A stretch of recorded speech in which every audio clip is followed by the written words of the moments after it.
গল্পের নামটা অনেক পরিচিত হলেও কাহিনী ভিন্ন, আশা করি ভালো লাগবে। এই রাফি ওঠ। আম্মু জ্বালাইতেছো কেন? কলেজ তো বন্ধ, একটু ঘুমাই না। ঘুমাই মানে? তোর আজ কই যাওয়ার কথা ছিল? কই? তোর মামা কাল ফোন করে তোকে কি বললো? যেতে বলছে আর কি। তা তুই যে কাল টিকিট কেটে আনলি, বাস কি তোর জন্য দাঁড়িয়ে থাকবে? ও শিট, আগে ডাক দিবে না? এত অলস কেন তুমি? আমি অলস দ্বারা। দিলাম বাথরুমের দৌড়, ফ্রেশ হয়ে নাস্তা করে ব্যাগটা নিলাম, রাতেই গুছিয়ে রেখেছিলাম। আম্মু, কি হলো? 2000 টাকা দাও। কেন, তোর আব্বু না 2000 দিল? সেটা তো আব্বু দিছে, তুমি দাও না। আম্মু রুমে গেল। যাক, আজ 2000 টাকা লাভ হইল, ছুটিটা বেশ ভালো যাবে। আমি রুম থেকে এসে হাতে 1000 টাকা ধরিয়ে দিল। 1000 টাকায় কি হয়? না লাগলে দিয়ে দে। আরে আমি কি তা বলছি? তোমরা কিপটে হতে পারো, আমি নির্লজ্জ নই যে কারো দেওয়া জিনিস ফিরিয়ে দেব। কষ্ট লাগবে না তোমার? তুমি যেমন কিপটে, তোমার ভাইটাও তেমন কিপটে। তোকে যেতে হবে না কিপ্টের বাড়িতে। আরে রাগো কেন, আসি আমি। আচ্ছা সাবধানে যাস, আর গিয়ে ফোন দিস। আম্মুর থেকে বিদায় নিয়ে রিকশায় উঠলাম, সোজা বাস স্ট্যান্ডে চলে আসলাম। বাস কিছুক্ষণ পরে আসলো, বাসে উঠে পড়লাম। আপনাদের তো ইন্ট্রো দেওয়া হলো না। আমি রাফি, ইন্টার ফার্স্ট ইয়ারে পড়ি, বাবা মার একটি মাত্র সন্তান। আজ 3 বছর পর মামা বাড়ি যাচ্ছি। লাস্ট গেছিলাম জেএসসি পরীক্ষা দিয়ে, এবার মামা মামির জোড়াজড়িতে যেতে হচ্ছে। অবশ্যের মধ্যে মামা মামি অনেকবার আমাদের বাসায় এসেছে। পুরো 4 ঘন্টা জার্নি করে বাস থেকে নামলাম। এখান থেকে রিকশা নিলেই চলে যাব, কিন্তু হঠাৎ করেই কেমন যেন লাগছে। আসলে বাস থেকে নামার সময় আমার খুব খারাপ লাগে, তাই সাইডে একটা দোকানে গিয়ে একটা সিগারেট নিয়ে ধরলাম। ওখানে বসে সিগারেট খাচ্ছি। সাইডে গার্লস স্কুল, আর একটু এগিয়ে গেলেই বয়েজ স্কুল। একটু পর স্কুল ছুটি দিল। স্কুলের মেয়েরা সবাই বেরিয়ে যাচ্ছে একসাথে, কিন্তু একটা মেয়েকে দেখলাম তাকিয়ে আছে। আমি নিজের মনে সিগারেট খাচ্ছি আর ফোন টিপতে লাগলাম। একটু পরে একটা ছায়া আমার সামনে আসলো। তাকাতেই দেখি সেই মেয়েটা আর ওর কিছু বান্ধবী। ওর বান্ধবীগুলো দোকান থেকে কি যেন কিনতে লাগলো। মেয়েটা আমার সাইডে দাঁড়িয়ে আমার দিকে তাকিয়ে আছে। সিগারেট খাওয়া খারাপ, সিগারেট খান কেন? ভালো লাগে তাই। ভালো লাগা বের করে দেব। মানে? আজ থেকে সিগারেট খাওয়া বন্ধ করবেন। আমার বাপের টাকায় সিগারেট খাবো না গাঁজা খাবো সেটা আমার ব্যাপার।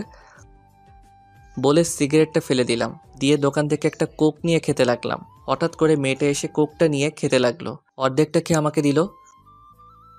Thank you. বলে মেয়েটি চলে যেতে লাগলো। এই পিচ্চি শুনো। মেয়েটি দৌড়ে আসার মতো হেঁটে আমার কাছে আসলো। এই পিচ্ছি কারে কোন? কোন ক্লাসে পড়ো? ক্লাস 10-এ। তাহলে পিচ্চি তো হইলা। বাসা কই? আর তোমার কি তার ছেড়া চেনো না জানো না কাউকে? তাকে জ্ঞান দাও। সেটা পরেই বুঝতে পারবেন। বলে মেয়েটি চলে গেল। আমি রিকশায় উঠলাম, তখনই মেয়েটাও উঠে এসে বলল, ওই পিচ্চি নামো। তুই মুই করেন কেন? এক্ষুনি লোক ডাক দিব, তখন বলবো আপনি আমাকে টিস করছেন। হইছে বোন, আমার নামো। চৌধুরী বাড়ি যাবেন তো? কিন্তু কেন? আমি ওইদিকেই যাব, রাস্তায় নেমে যাব, চলেন। মানে কি, অন্য রিকশায় যান। যাবেন নাকি লোকজন ডাক দিব? কি মেয়ের পাল্লায় পড়লাম রে বাবা, মামা চলেন। রিকশা চলতে শুরু করলো। আমি চুপ করে বসে আছি। 5 মিনিট পর রিকশা মামার বাসার সামনে এসে দাঁড়ালো। মেয়েটি নেমে গেল, ভাড়াটা দিয়ে বাসার ভিতরে চলে গেল। কি ব্যাপার, এই মেয়ে এই বাসায় গেল কেন? এই রে বিচার দিবে নাকি? আর যদি সিগারেট খাওয়ার ব্যাপারটা বলে দেয়, তাহলে মামা আমার ছাল তুলে ডুগডুগি বাজাবে। আমি তাড়াতাড়ি ভাড়া মিটিয়ে ভিতরে গেলাম। গিয়ে ঠাডা পড়লো মাথায়। প্রথম দিন মামার বাসায় এসে মামার কাছে কালারিং হতে হবে মনে হয়। এখনো তো দিন বাকি আছে। ভিতরে গিয়ে দেখি মেয়েটা নেই। কোথায় গেল খুঁজতে লাগলাম, তখনই মামা আসলেন। কিরে, এতক্ষণ লাগে আসতে? আরে রাস্তায় জ্যাম ছিল তাই দেরি হয়ে গেল। কেমন আছো মামা? ভালো, তাই এতদিন পরে মনে পড়লো আমাদের কথা। ও, তোকে আসতে বলছে কে? না আসলেও তো পারতি। রাগ করছো কেন? এখন থেকে মাঝে মাঝে আসবো, ঠিক আছে? যা ফ্রেশ হয়ে নে। বড় মামা কোথায়? অফিসে আছে, আসবে একটু পরে। আফরিন কোথায়? দেখ ভেতরে আছে। আমি ভিতরে এসে নিজের রুমে আসলাম। ফ্রেশ হয়ে আফরিনের রুমে গেলাম। কই রে ছাগল? ভিতরে ঢুকতেই পুরো শক খেলাম। সকালের পিচিটা শুয়ে টিভি দেখছিল। ওই পিচি, তুমি এখানে কি করছো? আমাকে দেখে উঠে আসলো। একদম পিচ্ছি বলবেন না, বললে গলা কেটে ফেলবো। আরে বাবা, পিচি তো পুরো ছোট লঙ্কা, নাক টিপলে দুধ বাড়ায় আবার। ওই, আমি আপনার থেকে 1 বছর 3 মাসের ছোট, তাতেই পিচ্ছি বলেন? ছোট তো বড় তো আত হতে পারবে না, পিচি পিচি থাকে, বড় আর হতে পারবে না। আরেকবার যদি পিচ্ছি বলেছিস তাহলে তোকে। তাহলে কি? চোর কোথাকার মানুষের ঘরে ঢুকে বসে আছে। ওই আমার কাকার বাসা, আমার বোনের ঘর, আমি কি করব সেটা আমার ব্যাপার, তোর কি? কাকার বাসা মানে? ভাইয়া, ও বড় আব্বুর মেয়ে নীলা, ভুলে গেছো? কেমন আছিস? ভালো, তুমি? ভালো। আর তো আসিসই না আমাদের বাসায়। তুমিও তো আসো না। এই যে এখন এসেছি। খুব ভালো করেছো, এখন অনেক মজা করব আমরা। নীলা আমাদের কথাবার্তা শুনছে আর চুপ করে আছে। আপনারা হয়তো ভাবছেন নীলাকে। নীলা হলো আমার বড় মামার মেয়ে। নিজের মামা নয়, কিন্তু আমি নিজের মামাকে আর নীলার আব্বুকে এক চোখে দেখি। বুঝলেন না তো? আসলে আমার দাদুরা 2 ভাই। নীলার আব্বু বড় দাদুর ছেলে, কিন্তু সম্পর্কে যেন তারা এক মায়ের পেটের ভাই। ছোট থাকতে নীলার আম্মু মারা যায়, তাই নীলা সারাদিন এই বাড়িতেই থাকে। পাশে ওদের বাসা। তখনই মামি আসলেন। চল তোরা, খাবার রেডি, খেয়ে আয়। চলো, খুব ক্ষুধা লাগছে। আমি আর আফরিন পাশাপাশি বসলাম। নীলা সামনে বসলো।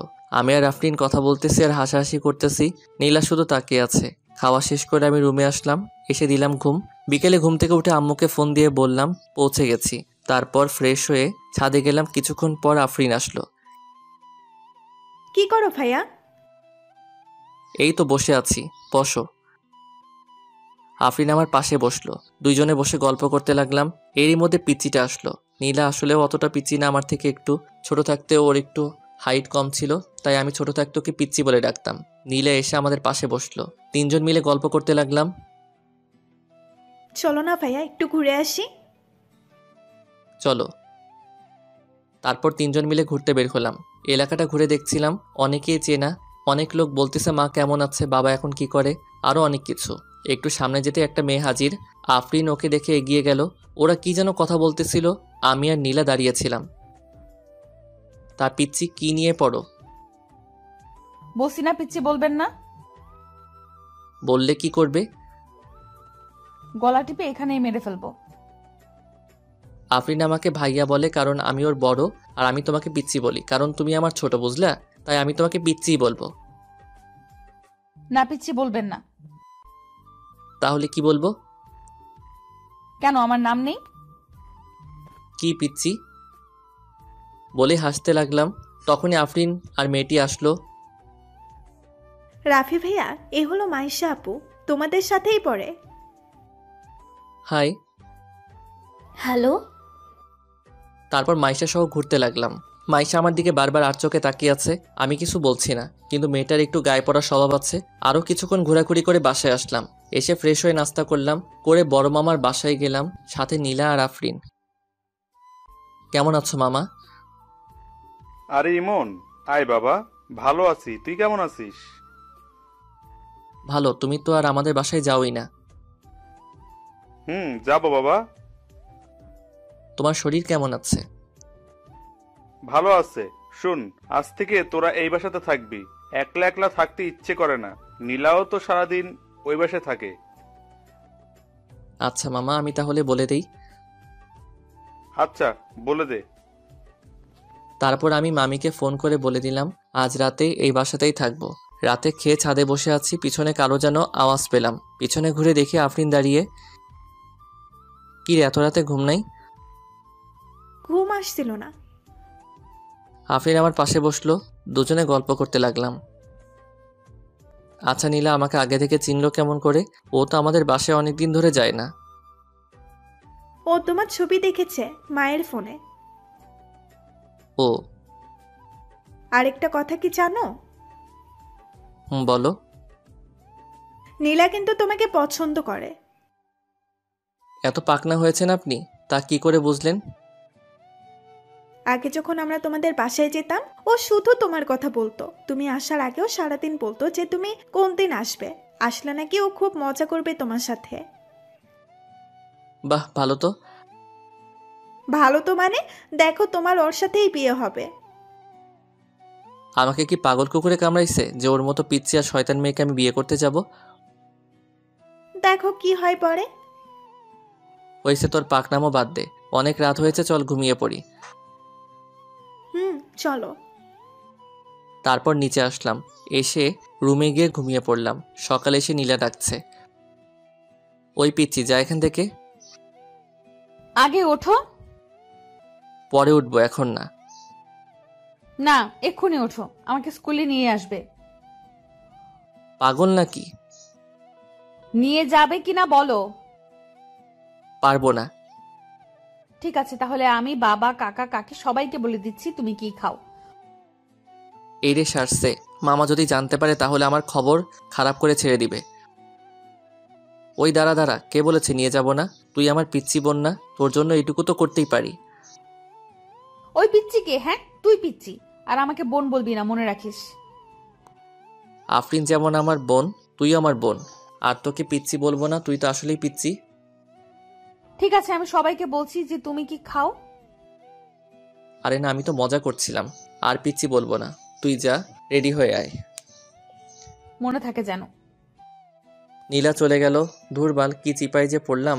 উঠে ফ্রেশ হয়ে রেডি হয়ে নিচে গেলাম। নিচে গিয়ে দেখি আফরিন আর নীলা রেডি। কিসে যাবি? বাইকে। আচ্ছা তোরা দাঁড়া, আমি নিয়ে আসছি। তারপর বড় মামার গ্যারেজ থেকে বাইকটা বের করলাম। বড় মামার বাইক খুব পছন্দ, তাই বাইকটা কিনেছিল, কিন্তু চালায় না। বাইকটা বের করে স্টার্ট দিলাম। অনেক দিন ধরে পড়ে থাকায় স্টার্ট দিতে একটু কষ্ট হলো। স্টার্ট দেওয়ার পর নীলা আর আফরিন উঠে বসলো। আমি বাইক চালাতে লাগলাম। নীলা একবারে জড়িয়ে ধরলো। ওই ছাগল, কি করছিস? ছাড়। ছেড়ে দিলে পড়ে যাবো তো। পড়বি না, ছাড়। পারবো না ছাড়তে। দূর, মর যা তুই। বলে বাইকের গিয়ার বাড়িয়ে দিলাম। 5 মিনিটে স্কুলের সামনে আফরিন আর নীলা নেমে গেল। বাই ভাইয়া। বাই। ওরা চলে যাওয়ার পর পাশের একটা দোকানে চা খেতে লাগলাম। একটু পর নীলা স্কুলের ভিতর থেকে বেরিয়ে আসলো। এখানে কি? চা খাচ্ছি। এখানে চা খেতে লাগবে না, বাসায় গিয়ে যত ইচ্ছে খাও। তখনই একটা মেয়ে আসলো। নীলা, কে হয় এটা? তোর ভাই? দেখতে কি কিউট। কিন্তু তোমাদের ভাই, দুলা ভাই মানে আমার বর। তোর বর মানে? তোর বিয়ে হলো কবে? কাল রাতে হয়েছে। আর কিছু? এখন যা, ওর দিকে তাকাবি না। মেয়েটি কিছুই বুঝতে না পেরে চলে গেল। ওই, তুই আমাকে নিজের বর বললি কেন? আমার যা ইচ্ছে হয়েছে বলেছি। যা ভাগ সামনে থেকে, যা, তোদের স্কুলের একটা মেয়েকে পটিয়ে নিব। কতদিন আর সিঙ্গেল থাকি? কুত্তা, মেরে ফেলবো। ওই ভুলে যাস না, আমি তোর বড় হয়ে সম্মান দিয়ে চলবি, বেয়াদব মেয়ে। তোর সম্মানের গুষ্টি কিলাই। এক্ষুনি বাসায় যাবি, না হলে আমি কাকাকে এক্ষুনি গিয়ে বলে আসবো। আরে চেতিস কেন? দেখ, আমি যদি একটা গপ পাই তাহলে তোরাও একটা ভাবি পাবি। ভাব বিষয়টা একবার। কথাটা বলার পরপরই নীলা পিঠে মারতে লাগলো। কুত্তা লুচ্চা, যা এখান থেকে। না, যাব না। আজ আমি গপ পটিয়ে যাব। তখন ওই সাইডে রাখা একটা লাঠি তুলে নিল। ওটা দেখে গাড়ি স্টার্ট দিয়ে দিলাম। টান। উহ বাবা, পুরো বেঁচে গেছি। বাসে এসে বাইকটা রেখে নাস্তা করলাম, করে ফোন টিপতে লাগলাম। তারপর বাইরে আসলাম। সাইডে দোকানে গিয়ে ক্যারাম বোর্ডে খেলতে খেলতে লাগলাম। সবাই প্রথমে মনে করেছিল আমি হয়তো লুল প্লেয়ার। পরে খেলা দেখে সবার মাথায় হাত। বাজিতে 2টা স্পিড জিতে নিলাম। তারপর বাসায় এসে গোসল করে দিলাম একটা ঘুম। কিছুক্ষণ পর কে যেন ডাকতে লাগলো। চোখ খুলে দেখি নীলা। কিরে পিচ্চি, ডাকছিস কেন? পিচ্চি কারে কও? বলছি না পিচ্চি কইবা না, দাঁড়াও এক্ষুনি কাকাকে বলছি। তাড়াতাড়ি করে বিছানা থেকে উঠে ওর হাতটা ধরলাম। না না বোন, আমার বলিস না, যেটা চাইবি সেটাই দিব। আবার বোন? আজ আর থামবো না। বলেই নীলা মামাকে ডাকতে লাগলো। আমি গিয়ে ওর মুখটা চেপে ধরলাম। ওই চিল্লাস কেন? আর পিচ্ছি কইবা? না, যা আর কইব না। খালি এটা দিয়ে হবে না, একটা কিস দাও, তাহলে আর বলবো না। কি? সর সামনে থেকে, দূর হ। সেই হুশ হুর। ঠিক আছে, দিতে হবে না, আমার পাওনা আমি নিজেই নিয়ে নিচ্ছি। কথাটা বলার পরে নীলা ওর ঠোঁট দুটো আমার ঠোঁটে লাগিয়ে দিল। আমি ধাক্কা দিয়ে ওকে আমার থেকে দূরে সরিয়ে দিলাম। কি করতেছিস সেগুলা? আমার বরকে আদর করতেছি। পাগলামো করিস না, যা এখান থেকে। আমি তোমাকে ভালোবাসি, আই লাভ ইউ। ফাইজলামের একটা মাত্রা থাকে বুঝলি। আমি কিছু করে বসি তার আগে চলে যায় এখান থেকে। ও গালে হাত দিয়ে ওখানে দাঁড়িয়ে রইল। দূর থাক তুই, বলে আমি রুম থেকে বের হয়ে আসলাম। সোজা ছোট মামাদের বাসায় চলে আসলাম। মামি, খেতে দাও। বস, দিচ্ছি। মামি খাবার দিতে দিতে বলল, নীলা কই? ওদের বাসাতেই আছে। তোকে ডেকে আনতে গিয়ে নিজেই আসলো না? কেন, ও খায়নি? না। আফরিন খেয়েছে। ও একটু আগে করলো। আচ্ছা তুমি দাঁড়াও, আমি নীলাকে ডেকে নিয়ে আসছি। খাবার রেখে বড় মামার বাসায় আসলাম। গিয়ে দেখি নীলা আমার রুমে বসে বসে কাঁদছে। ওই চল, মামি ডাকতেছে খাওয়ার জন্য। কি হলো, চল। যাব না আমি, কেউ নেই আমার, চলে যাও এখান থেকে। কেউ নেই মানে? আমরা নেই? না, আমি তো অনাথ, তাই তো মারলা। অনাথ বলেই তো সবাই করুণা করে। আমি অনাথ, তাই আমাকে ভালোবাসে না। যদি আমার মা থাক তাহলে তুমি ভালোবাসতে। এসব হলো তোমাদের ঢং, নিচে নিচে সবাই এক। যাও এখান থেকে। খুব লেগেছে তাই না? তুই বুঝিস না কেন? তোর সাথে আমার যায় না। আর ভালোবাসা এগুলো বোঝার জন্য তুই অনেক ছোট। এইসব সব মোহ একসময় কেটে যাবে। আমার কথা শুনে ওর কিছুই হলো না, আরও কান্নার গতি বাড়িয়ে দিল। আচ্ছা আমি সরি, এবার তো মাফ করে দে, আর কোনোদিনও মারবো না, যা। না, শুধু সরি বললে হবে না। তাহলে? তখন ও আমাকে ওর কাছে টান দিয়ে দুই ঠোঁট এক করে দিল। আমি ওকে সরাতে চাইলেও আমার দিকে আরও হেলে আসছিল। কিছুক্ষণ পর ছেড়ে দিয়ে দৌড় দিল। আমি এখনো আতঙ্কে আছি। একটু পর উঠে মামার আফরিনদের বাসায় আসলাম। এসে দেখি নীলা টেবিলে বসে খাওয়া দাওয়া করছে। আমাকে দেখে মুচকি একটা হাসি দিল। কি নাটকটাই না করলো এই মেয়ে, যে কেউ ফ্ল্যাট হয়ে যাবে। আমি চুপ করে টেবিলে রাখা খাবারটা খেতে লাগলাম, কিন্তু শয়তানিটা নিচ দিয়ে পায়ে গুঁতা দিতে লাগলো। আমি কিসে কম, পরের বার গুঁতা দেওয়ার সাথেই ওর পায়ে দিলাম চাপা। ও জোরে চিল্লানি দিয়ে উঠল। কি রে, কি হলো? কিছু না মামি। তারপর আমি খেয়ে বাইরে আসলাম। বাইরে বসে আছি। একটু পর আফরিন আর নীলা আসলো। নীলা আমার সাথে ঘেঁষে বসলো। আফরিন সেটা দেখে হাসতে লাগলো। এত বড় জায়গা থাকতে ঘেঁষে বসলি কেন? ভালোভাবে বসে থাকলে থাক, না হলে আপনি আসতে পারেন। বেশি কথা বললে কোলে উঠে বসবো। এই মেয়ের কথা বলা যায় না, সত্যি কোলে উঠে বসবে। থাক, এরকমই থাক। আফরিন আর নীলা গল্প করতে লাগলো, আমি ফোন টিপতে লাগলাম। কেমন আছো রাফি? মাথা তুলে তাকাতেই দেখি মাইশা। ভালো, তুমি? ভালো। এখানে বসে কি করছো? এই যে ছোট বোনদের সাথে একটু গল্প করছি। কথাটা নীলাকে রাগানোর জন্য বললাম। ওর দিকে তাকিয়ে দেখি রাগে পুরো লাল হয়ে গেছে। চলো সামনে থেকে ঘুরে আসি। চলো আফরিন, তোরা ভাই। সবাই মিলে হাঁটতে লাগলাম। রাফি, তোমার জিএফ নেই? না, সেই কপাল হয়নি। তোমার মতো ছেলের জিএফ নেই? বিশ্বাসই হয় না। সবই কপাল। তোমার বফের কি খবর?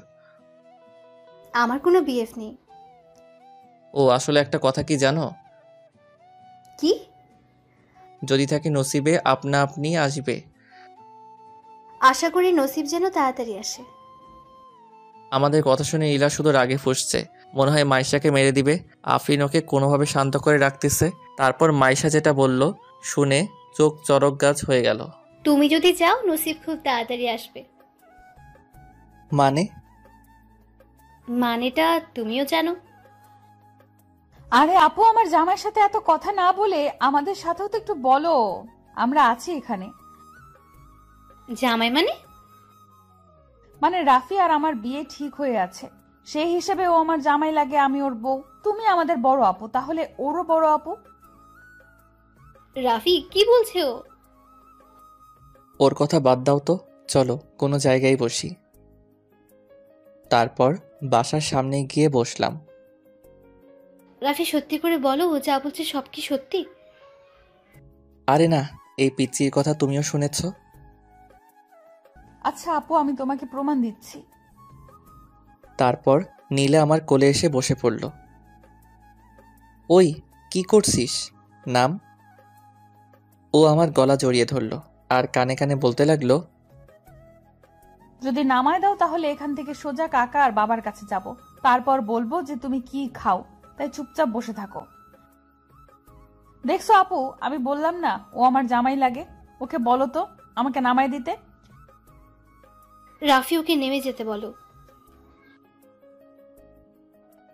আরে আপু, ও আমাকে এত ভালোবাসে যে কোল থেকে নামাবেই না।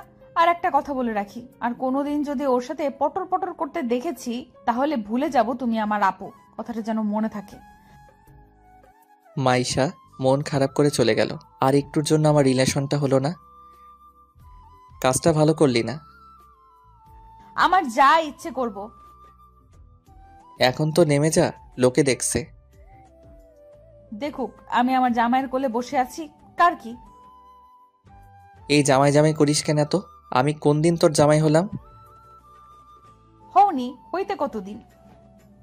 তোর জামাই হওয়ার থেকে বিষ খাবো। এখন ওঠ, ভারী লাগতেছে, পা ব্যথা লেগে গেল তোর ওজনের জন্য। সেটা দেখাই যাবে। আর আমি মোটা হইলে মাইসে আটার বস্তা।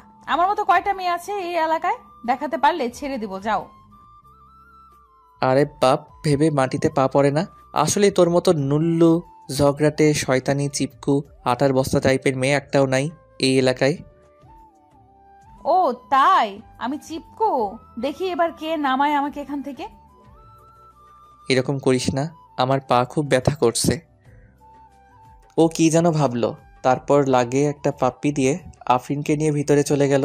আমি বাসায় ঢুকতেই মামি ডাকলো। মামি বলো।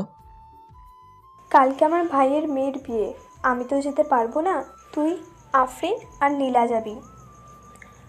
না মামি, ওরা যাক, আমি যাব না, ওদের পাঠিয়ে দাও। আমি ওদের একা ছাড়তে পারবো না, তুইও সাথে যা। কি আর করার, রাতে খেয়ে ঘুমিয়ে পড়লাম। সকালে ঘুম থেকে উঠে ফ্রেশ হয়ে নাস্তা করে বাইরে গেলাম, একটা সিগারেট ধরিয়ে ক্যারাম বোর্ড খেললাম। দুপুরে বাসায় এসে গোসল করে খেয়ে একটা ঘুম দিলাম। বিকেলে কে যেন ধাক্কা দিতে লাগলো, চোখ খুলে দেখি নীলা। কি হয়েছে? ওঠো, বিয়ে বাড়িতে যেতে হবে তো। পরে উঠবো, যা। ঠিক আছে, তাহলে আমিও শুয়ে পড়ি। নীলা আমার সাইডে শুয়ে পড়লো, আমি লাফ দিয়ে উঠে পড়লাম। পুরো বেয়াদব মেয়ে তো। তো লজ্জা বলতে কিছু নেই? তাড়াতাড়ি নিচে আসো, না হলে কতটা নির্লজ্জ এসে দেখিয়ে দেব। ফ্রেশ হয়ে নিচে আসলাম। একটু পর নীলা আসলো। নীলাকে দেখতে অপূর্ব সুন্দর লাগছিল। সাদা ড্রেস, কপালে কালো টিপ, কোকড়ানো খোলা চুলগুলো ওর দেখতে যেন পরি। নীলাকে কোনোদিন ঠোঁটে লিপস্টিক দিতে দেখিনি। ওর ঠোঁটগুলো কেন জানি এমনিতেই গোলাপি কালার। ভাইয়া কি দেখছো?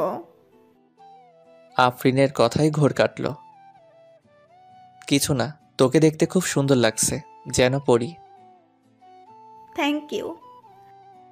আর আমাকে? তোকেও চল, এবার যাওয়া যাক।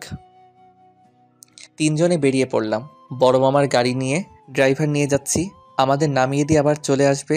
নীলা আর আফরিন পিছনে বসলো, আমি ড্রাইভারের পাশের সিটে। মামির ভাইয়ের বাড়ি মাত্র 2 ঘন্টা। সন্ধ্যা লাগতে লাগতে পৌঁছে গেলাম। ভিতরে ঢুকতেই ঠাডা পড়ল মাথায়। নীলা আমার হাতটা টান দিয়ে কাছে নিল, যেন দেখে মনে হচ্ছে বড় বউ। বিয়ে বাড়িতে গিয়ে দেখলাম চারিদিক পরীরা চিনিমিনি খেলতেছে। তখনই নীলা আমার হাতটা চেপে ধরল। ওই হাত ছাড় বোন আমার। আর একবার বোন বললে এখানেই কিস করব। থাক, সেটা দরকার নেই, অনেক হয়েছে, মাফ কর আমায়। এই তো ভালো বুঝেছো, আর কোনো মেয়ের দিকে তাকাবে না। আমি কোনো কথা না বলে হাঁটতে লাগলাম। ভিতরে গিয়ে আফরিনের মামা মামির সাথে দেখা করলাম। তারপর আফরিনের সাথে বউকে দেখতে গেলাম। আফরিনের মামাতো বোনের নাম রিয়া। রিয়া আপুর সাথে কথা বলতে লাগলাম। একটু পরে একটা মেয়ে রুমে আসলো, দেখতে বেশ সুন্দরী। এটাকে পটাতে পারলে মন্দ হবে না। মেয়েটি এসে রিয়া আপু আর আফরিনের সাথে কথা বলতে লাগলো। আফরিন, এটা কে? আমার খালাতো ভাই। ও হাই, আমি রিয়া। রাফি। তারপর ওর সাথে অনেক কথা বললাম। এদিকে নীলা শুধু তাকিয়ে আছে, বলতেও পারছে না আবার সইতেও পারছে না। তারপর রাতে খেয়ে ঘুমিয়ে পড়লাম। কাল বিয়ে। সকালে ঘুম থেকে উঠে অনুভব করলাম কে যেন পাশে শুয়ে আমার দিকে চেয়ে আছে। চোখ খুলতেই দেখি নীলা। তুই এখানে? কেন আসা যাবে না? আমি কি বলছি আসা যাবে না? কিন্তু এভাবে শুয়ে আছিস কেন? দূরে সরে যা। কেন, কাছে আসলে কি হবে? ভালো হবে না কিন্তু। কি ভালো হবে না দেখি? আগে দূরে সরে যা, আর কাছে আসবি না। বলতে বলতে ও একেবারে কাছে এসে পড়ল। ওর নিঃশ্বাসের শব্দ শোনা যাচ্ছে। নীলা, আর কাছে আসবি না বলে দিলাম। বলতে বলতে ও আমার ঠোঁটের সাথে ঠোঁট লাগিয়ে দিল। কিছুক্ষণ পর ছেড়ে দিল। আমি লাফ দিয়ে উঠে পড়লাম আর হাঁপাতে লাগলাম। কি কেমন লাগলো? তুই না মেয়ে, এতটা নির্লজ্জ হতে পারলি? ছি, ভেবেছিলাম তোকে কিছু না বলি, তাহলে আস্তে আস্তে ঠিক হয়ে যাবি। কিন্তু দিন দিন তোর পাগলামি বেড়েই চলেছে। আর যদি তোকে আমার সামনে না দেখি, চলে যা এখান থেকে। নীলা কাঁদতে কাঁদতে উঠে চলে গেল। এই রে, বেশি করে ফেললাম মনে হয়। আসলে নীলাকেও আমার ভালো লাগে, কিন্তু বড় মামা আমাকে অনেক বিশ্বাস করে, আর তার বিশ্বাস ভাঙতে আমি পারবো না। তাই ওর থেকে দূরে সরে আসা। তারপর ফ্রেশ হয়ে নিচে আসলাম। রিয়া আর আফরিন বসে আছে। নীলাকে দেখতে পেলাম না। আমি গিয়ে ওদের সাথে নাস্তা করতে লাগলাম। আফরিন, নীলা নাস্তা করবে না।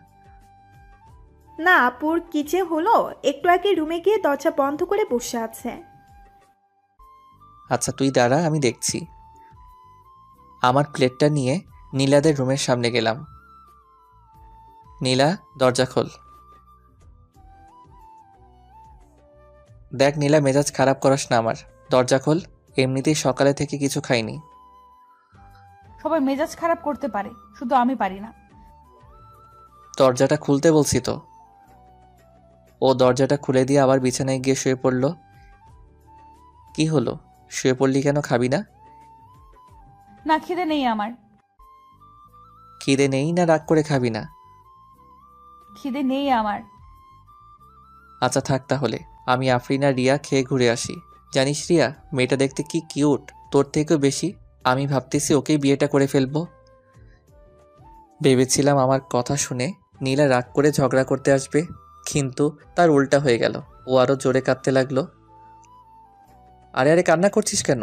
আমি তো মজা করছিলাম। কান্না করেই যাচ্ছে। ওইসে, কান্না করিস না, খেয়ে নে। না, খাবো না বললাম। নো। এইদিকে তাকা। আমি ওর বিছানার পাশে বসলাম। বললাম না খাবো না। ওকে টেনে তুললাম, কিন্তু ও আবার জোর করে শুয়ে পড়ল। ধুর, আবার ওকে টেনে তুললাম। বললাম না খাবো না। চুপচাপ খেয়ে নে। ও ফুপিয়ে ফুপিয়ে কাঁদতে লাগলো। নে, হা কর।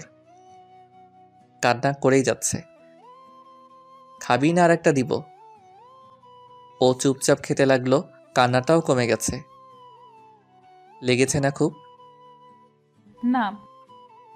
হইছে, আর কান্না করতে লাগবে না, সরি। ও আমাকে জড়িয়ে ধরল। কি হলো? কিছু না। তারপর নিচে গেলাম। একটু পর আফরিনকে বললাম নীলাকে ডাক দিতে। ও গিয়ে নীলাকে ডেকে নিয়ে আসলো। সবাই মিলে একটু ঘোরাঘুরি করলাম, কিন্তু নীলা চুপচাপ ছিল। বাসায় এসে গোসল করে বিয়ের কাজ করতে লাগলাম। নীলা রুমে গিয়ে আর বের হয়নি। সন্ধ্যায় বরপক্ষ আসলো। আমি গিয়ে রেডি হয়ে নিচে আসলাম। একটু পর আফরিন আসলো। কেমন লাগছে ভাইয়া? ভালো। তিনি কোথায়? আসবে না? কেন? জানি না, সকাল থেকে মন খারাপ করে বসে আছে। গিয়ে বল ভাইয়া তাড়াতাড়ি রেডি হয়ে আসতে বলল, না হলে একটু পর ভাইয়া উপর এসে জোর করে নিচে নিয়ে আসবে। আচ্ছা। আফরিন উপরে গিয়ে কিছুক্ষণ পর নেমে আসলো। আসতেছি। একটু পর আফরিন গোতা মারল। কি হলো? সামনে তাকিয়ে দেখ। উপরে তাকিয়ে দেখি নীলা নেমে আসছে। সবার চোখ তার দিকে। সব ছেলেগুলো হা হয়ে গেছে। সবার তাকিয়ে থাকা দেখে নীলা বেশ লজ্জা পেল। মনে হলো আজ রিয়াপুর বিয়ে না, নীলার বিয়ে। নীল শাড়ি, কপালে টিপ, খোলা চুল, কানে ঝুমকো, জাস্ট অসাধারণ লাগছে। নীলা আমার পাশে এসে দাঁড়িয়ে গেল। হয়তো জানতে চাচ্ছে কেমন লাগছে ওকে। আমার দিকে তাকিয়ে আছে। খুব সুন্দর লাগছে, একদম পরীর মতো। ওর দিকে তাকিয়ে আমার কথা শুনে নীলা মাথা নিচু করে মুচকি হাসতে লাগলো। এরই মধ্যে ফিয়া চলে আসলো। তোমাকে অনেক হ্যান্ডসাম লাগছে। কথাটা শুনে নীলার দিকে তাকালাম। ওর আগে লাল হয়ে গেছে। থ্যাঙ্কস, তোমাকে অনেক সুন্দর লাগছে। আসলে রাফি, তোমাকে একটা কথা বলার ছিল। বলো। এখানে? সমস্যা নেই, তুমি বলো। আসলে যেদিন তোমাকে দেখেছি সেদিন আমি তোমাকে ভালোবেসে ফেলেছি। আমি তোমাকে ভালোবাসি রাফি। I love you. বলার সাথে ও আমাকে জড়িয়ে ধরলো। আমি এখনো আতঙ্কে আছি, কি করব বুঝতে পারছি না। নীলার দিকে তাকাতেই ও দৌড়ে কোথায় যেন চলে গেল। আমি ফিয়াকে নিজের থেকে ছাড়িয়ে নিলাম। দেখো ফিয়া, এটা কোনোভাবেই সম্ভব না। আমি নীলাকে ভালোবাসি, আর আজীবন ওকেই ভালোবেসে যাব। আমি নীলাকে কখন যে ভালোবেসে ফেলেছি তা আমি নিজেই জানি না, কিন্তু ওর চোখের জল আর ওর থেকে দূরে থাকা আর ভালো লাগে না। আশা করি তুমি বুঝবে। বলেই নীলাকে খুঁজতে লাগলাম। পুরো বাড়ি খুঁজে কোথাও পেলাম না নীলাকে। ছাদে গেলাম। গিয়ে ছাদের কোনায় কে যেন কাঁদছে। কোনায় গিয়ে দেখি নীলা মাথা নিচু করে বসে আছে। আমি ওর পাশে গিয়ে বসে পড়লাম। কি হলো, কান্না করতেছিস কেন? কি হলো বলবি তো? কিছু না, তুই যা এখান থেকে। নিজের হবু জামাইকে কেউ তুই তোকারি করে? তুই আমার জামাই হতে যাবি কেন? তুই ওই ফিয়ার কাছে যা, কুত্তা। ভুল হয়ে গেছে, আর হবে না। বলেই ওর কাঁধে হাত দিলাম, কিন্তু ঝটকা দিয়ে সরিয়ে দিল। ও কান্না করেই যাচ্ছে। যত ইচ্ছে কান্না কর, আমি এখানে বসে থাকলাম। ও কান্না করতে থাকলো। একটু কান্না কিছুটা কমে গেল। দুজনে ছাদের কোনায় বসে মেঘলা আকাশটা দেখতে লাগলাম। হঠাৎ করে বৃষ্টি পড়তে শুরু করলো। নীলা উঠে চলে যেতে লাগলো। আমি ওকে টান দিয়ে বুকের মধ্যে নিয়ে নিলাম। ও ছাড়ার জন্য ছটফট করতে লাগলো। আমি আরো শক্ত করে জড়িয়ে ধরলাম। I love you. আমি তোকে ভালোবাসি না। ঠিক আছে, লাগবে না তোর ভালোবাসা, আমি একাই তোকে ভালোবাসবো। ওকে আরো কাছে টেনে নিলাম। ছাড় আমাকে। না, ছাড়বো না। কি করবি? ছাড় কুত্তা, না হলে মেরে ফেলবো তোকে। আগে নিজে তো বেঁচে দেখা। ও ছটফট করতে লাগলো। এক শর্তে ছাড়তে পারি। কি? একটা কিস দে, তাহলে ছেড়ে দিব। পারবো না। আমি নিজেই নিয়ে নিচ্ছি। নীলা নিজেকে ছাড়ানোর চেষ্টা করতে লাগলো। এক সময় নিজেকে ছাড়িয়ে চলে যেতে লাগলো। আমি হাত ধরে টান দিলাম। আমি দেয়ালের সাথে মাথা দিয়ে বসে আছি। নীলা আমার উপরে। দুজনে পুরো ভিজে গেছি। নিচে হালকা আলোয় নীলার ঠোঁট দুটো দেখা যাচ্ছিল। নীলার গোলাপি ঠোঁট দুটো আমাকে টানছিল। এক অজানা উন্মাদনা সৃষ্টি হচ্ছিল মনে। আমি নীলার কাছে গেলাম। ও কিছু বলার আগেই নিজের ঠোঁট দুটো ওর ঠোঁটের সাথে লাগিয়ে দিলাম। বেশ কিছুক্ষণ পরে ছেড়ে দিয়ে হাঁপাতে লাগলাম। নীলা আমাকে কিল ঘুষি মারতে লাগলো। আরে আরে, লাগছে তো, মেরে ফেলবি নাকি? কুত্তা, আজ তোকে মেরেই ফেলবো। আর কোনোদিন কষ্ট দিবি আমাকে? বল।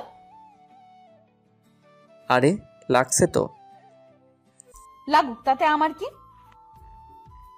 আমি নীলাকে জড়িয়ে ধরলাম। ও আমাকে জড়িয়ে ধরলো। একটু পর বৃষ্টি শেষ হলো। চলো ভিতরে যাই, ঠান্ডা লেগে যাবে আর বসে থাকলে।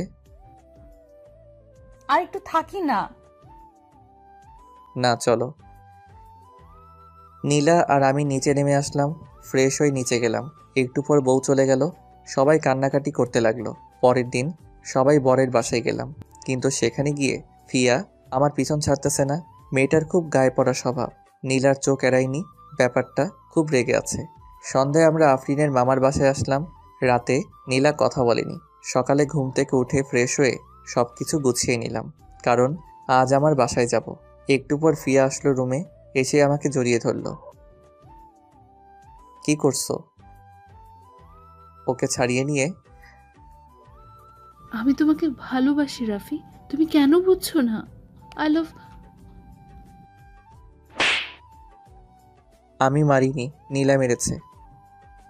বেয়াদব মেয়ে, লজ্জা করে না তোর? এতদিন তোদের বাসায় ছিলাম দেখে কিছু বলিনি, এত গায়ে পড়া স্বভাব কেন তোর? আর তুই, তোকে আমি বাসায় গিয়ে দেখে নিব। বলেই নীলা চলে গেল। ফিয়াও গালে হাত দিয়ে চলে গেল। আমি রেডি হয়ে নিচে আসলাম। আফরিন আর নীলাও নিচে দাঁড়িয়ে আছে। সবার কাছ থেকে বিদায় নিয়ে আসলাম। বাসে উঠলাম, আমি একটা সিটে আর নীলা আর আফরিন আরেকটায়।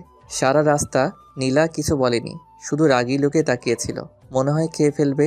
2 ঘন্টা জার্নি শেষে মামার বাসায় আসলাম। আমি বাইরে ভাড়া দিচ্ছিলাম, তখনই ভিতরে কিছু ভাঙচুরের শব্দ পেলাম। আমি দৌড়ে ভিতরে গিয়ে দেখি নীলা সবকিছু ভাঙতিছে। ওই পাগলি হয়ে গেলি নাকি?